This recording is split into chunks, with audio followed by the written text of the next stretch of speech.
That first half, I think we saw a lot of what this year might look like. Two very compact banks of four, sort of daring you to come at them. Just curious how you thought your guys did against a setup that you might see down the road. I thought we got better and better. It was coming to terms with what what that compactness was going to look like. It was trying to wear them down. It was trying to take advantage of the transition moments. I thought we did that pretty well.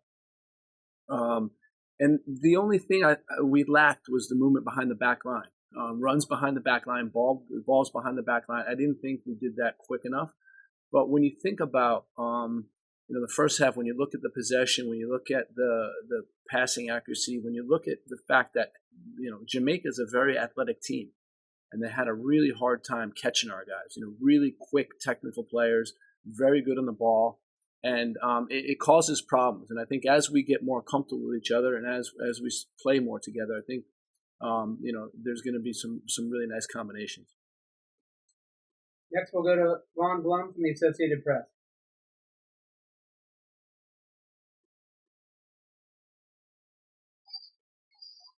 There we go. Hey, Greg. How are you? Hey, Ron. When you look at Serginho, what do you see in your mind as the pluses and minuses of playing him on the left and the right? Good question. I mean, he's really strong on both sides. I think that on the left, what you get is what you saw tonight: the ability to come inside and combine, and then shoot for himself, create for himself, open up the field, dribbling inside. With the left, on the right side, it's more of a vertical type of game. But I think both of them can be effective. Sometimes on the left, you can potentially lose the verticality of his passing because he plays inside often. So those are all things to consider. He enjoys playing on either side, so it's not an issue. I think it's more about the quality that we have in both those positions. Weighing that and where we think it makes most sense to play him. Next would be Jeff Carlisle from ESPN FC.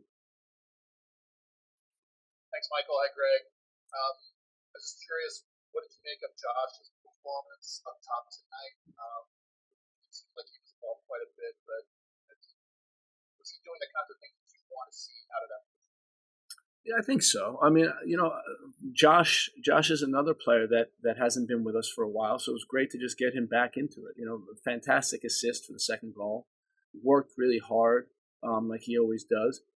I still want him to be more active in the penalty box. He was close to a number of opportunities, but I want him to be scoring in the penalty box, and I think that's going to come. When he gets used to the service, when he gets used to the fact that guys are going to be playing him balls in the penalty box, I think he'll be able to convert those. But overall, pleased with his performance. Next will be Stephen Gahn from the Washington Post. Hey, Greg, thanks a lot. This, of course, is part of a process for building up to the tournaments this summer and then qualifying in the fall.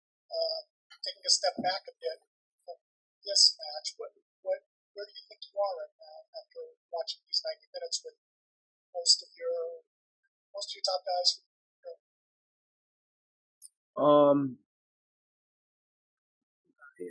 I think it's just a case of building. I don't like to draw conclusions after a 90-minute game. For us, it's a process that leads to these big events. And it's hard for me to just say, okay, now we're there. Now, I don't see it like that. To me, it's a continuing process. When I think about major competitions, set pieces are going to be a factor. We were poor on set pieces tonight.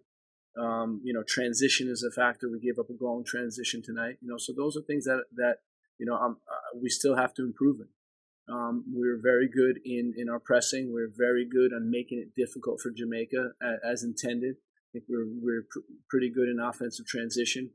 So there are a lot of good things also. But to me, this is just a work in progress. I want to continue to work, continue to develop the team, and make improvements.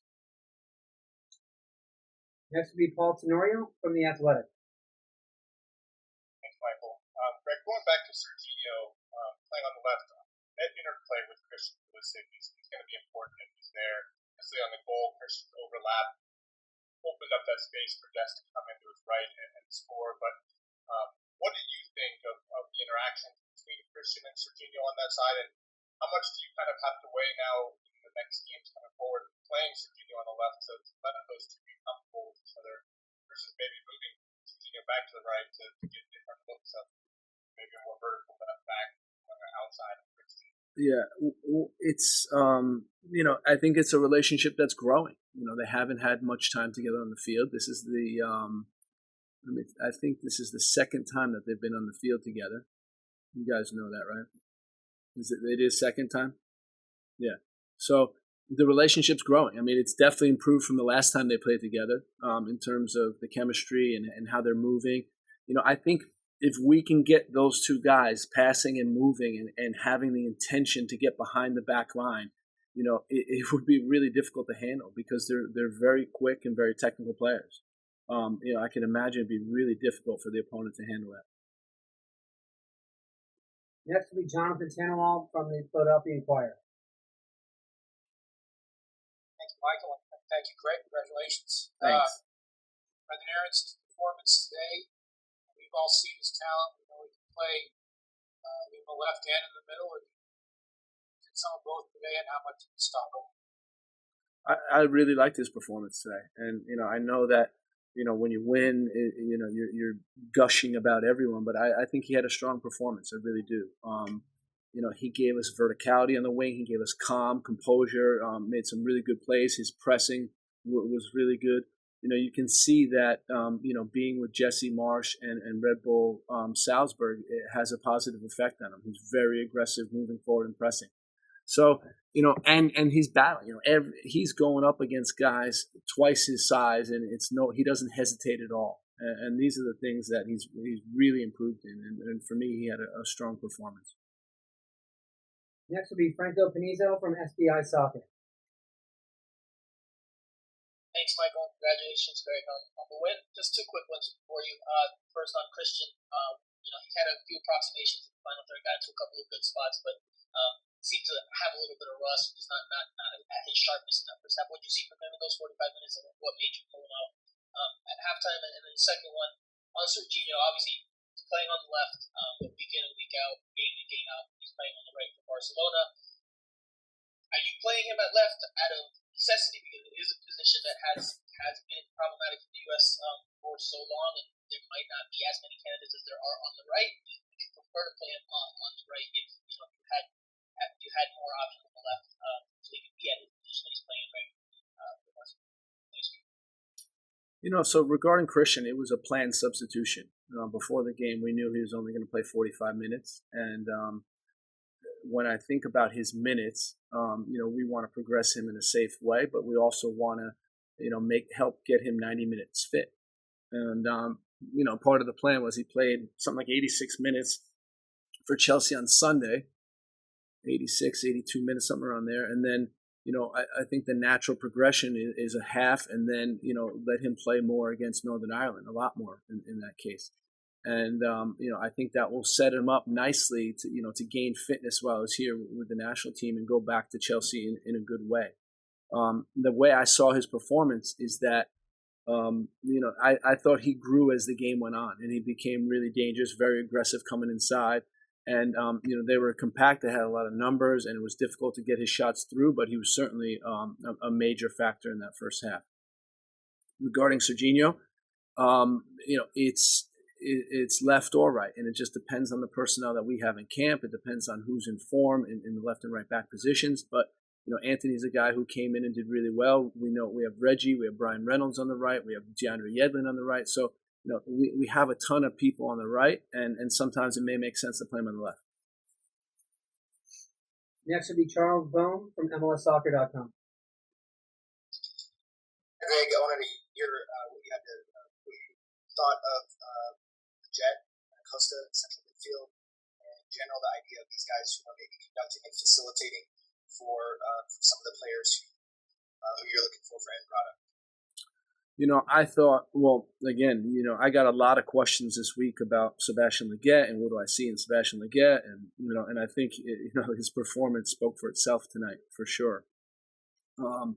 Really, really good player, really technical player, reads the game well and is able to arrive in the penalty box and finish his opportunities. Kellen is a guy that, that's not his familiar position, and he normally plays a little bit higher, more an attacking midfield type position. And, I thought he had an excellent game. I really do. I thought he was, winning a lot of duels, positioned well.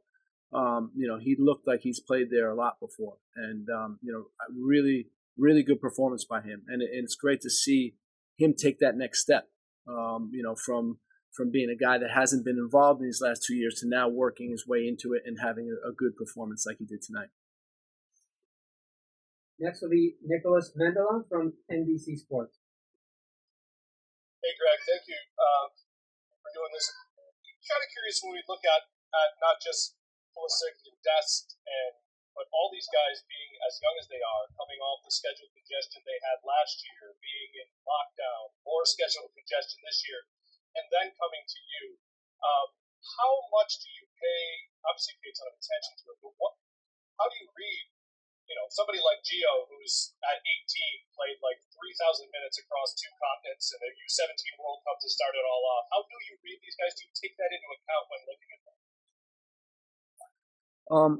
We do take it into account. We get all their data from the previous 4 weeks, but we also know what they've been doing on a yearly basis. And, with young players, I think there's a certain amount of tolerance for form.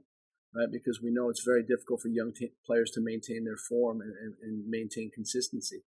Gio's got a case where, it's amazing the amount of minutes he's played.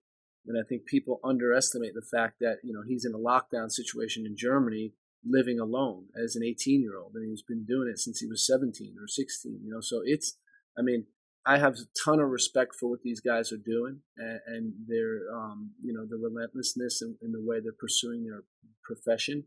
And it's nice when we get them together that we create an environment that, they want to be in, and they see this as almost a relaxation period or a getaway, and they get to enjoy each other. And that's the whole goal of what we're trying to do. Next will be Ryan Talmadge from Goal.com. Hey, Greg. Asked just about almost every player on the field so far, but I just want to ask about Eunice. He's a guy who today he wasn't doing the sexy stuff, the flashy stuff, but it seemed like he was the guy who was kind of making things work. What did you see out of his performance in the midfield? And how important is it to have that guy that can be smart on the ball and kind of connect what you're trying to do there? I thought he was solid. He picture this. He hasn't played this position since last November with us. And to put a performance like that in is commendable. I thought he did a very good job. I agree with you. You're saying he was a connector. Very, very simple but effective game tonight. Closed down space well. He just made everything look easy. And I think he had a very, very strong performance. We will go to Donald Wine from Stars and Stripes FC. Thank you. Hi, Greg. Congratulations on the win. Thanks, Don. U.S.-Jamaica games are usually very physical and started out physical, but I think you guys were able to kind of neutralize the strength that Jamaica had and really win balls and create a lot of space. What was the key to that? I think if anything, that's what I challenged the players with before the game, is embracing the battle, knowing it was going to be a physical game, knowing we were going to be high pressing them, knowing there was going to be space behind our back line. And what I really like is we just kept coming wave after wave after wave. And, we didn't back down. And, even guys, lighter guys like Brendan Aronson were going in on tackles. Kellen Acosta won a bunch, Sebastian Leggett. So I think it was a good statement that, we showed that physicality is no problem for us.